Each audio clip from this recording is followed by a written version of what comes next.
Now, see, when it comes to entrepreneurs, in this topic we are going to study how they are as innovators and how they solve the problem. See, basically what happens is when an entrepreneur is innovating things, he would be solving the problems of the society as such.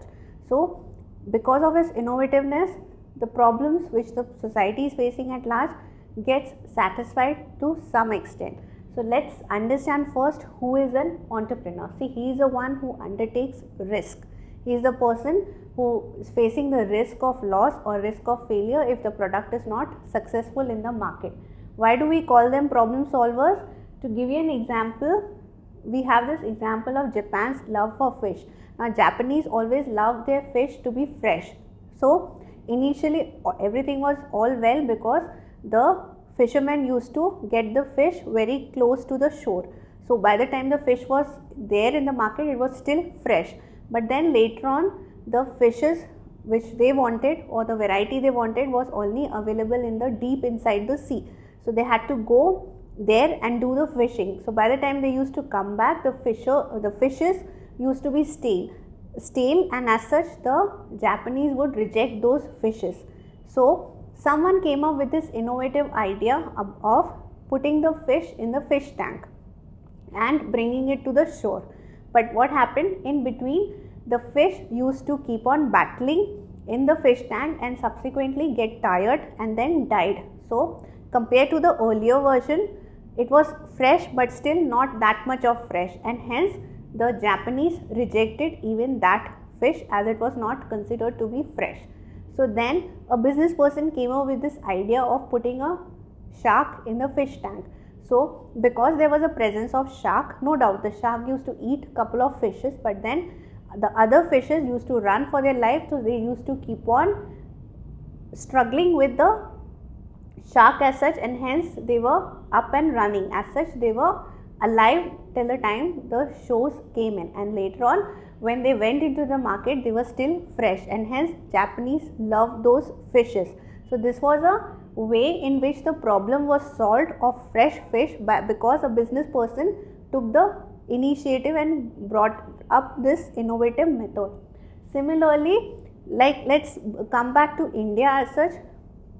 In India, we have this fridge which runs without electricity. So that is also a kind of innovation which has solved the problem of people who face the electricity cut every now and then. Similarly, we have coolers which run without electricity. So even that is a kind of problem solving. So these are the people, entrepreneurs, who solve the problems of the society, and hence they are known as problem solvers. Now there are few more stories to share, like we have this about KFC. Now we all know that Sanders developed KFC. He was a person one day when he was at a particular gas station, he realized people were hungry out there and there was no one to serve them food. There was no food being sold out there.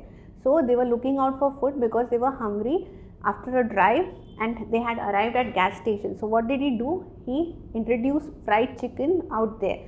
The chicken instantly became a hit because of the herbs and spices which he had used while preparing it. So these fried chickens then became a hit out there and KFC became a brand, and we all know how much famous it is today. Now in terms of Kellogg's, we all eat this Kellogg's cornflakes on a daily basis. Most of us would be eating it. So we had this Dr. John Harvey Kellogg and Keith Kellogg, who were superintendent and a business manager in a hospital. Now they saw patients struggling with food because most of the food was banned in hospital, like caffeine is not given, meat is not given. So there are many things which when you go to hospital, the doctors don't give you, or your meal becomes customized as per the disease you have.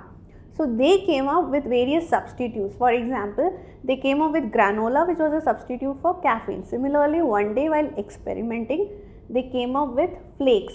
That was a wheat flake which they introduced, but then in that invention they actually introduced a whole new industry, which was the cornflakes industry, and today we know how much Kellogg's is famous.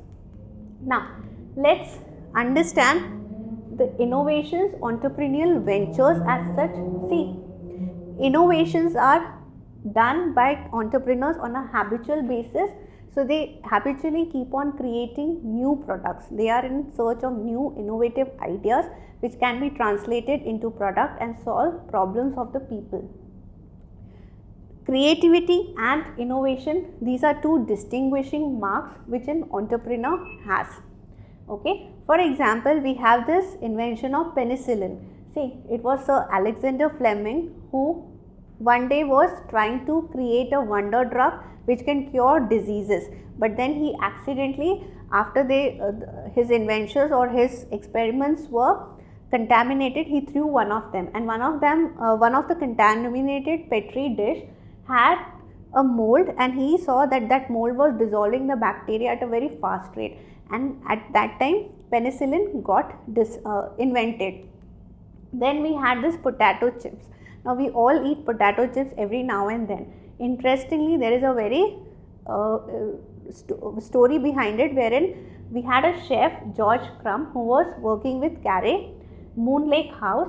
Okay, now there was a customer one day who kept on sending back the potatoes which were being served to him to make it more crispier. Okay, so he got really irritated with that, and what he did, he sliced the potatoes in the thinnest possible manner, fried it and sent it back to the customer. The customer actually liked it, and hence the potato chips got invented.